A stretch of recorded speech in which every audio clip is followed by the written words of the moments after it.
En 2020, la Banque mondiale prévoit une chute de plus de 23% des transferts d'argent vers l'Afrique. Le montant des envois pourrait chuter à 37 milliards de dollars. Selon l'institution, une chute de ces envois dus au coronavirus affecterait la capacité des familles à assumer ces dépenses, puisqu'une part accrue de leur budget sera consacrée à éviter les pénuries alimentaires et subvenir aux besoins immédiats du ménage.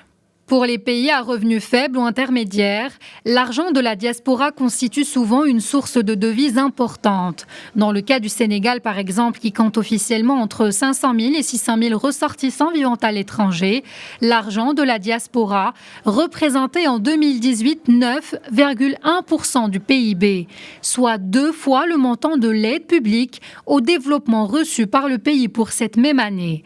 Et le Sénégal est loin d'être en tête des économies les plus dépendantes de cette manne.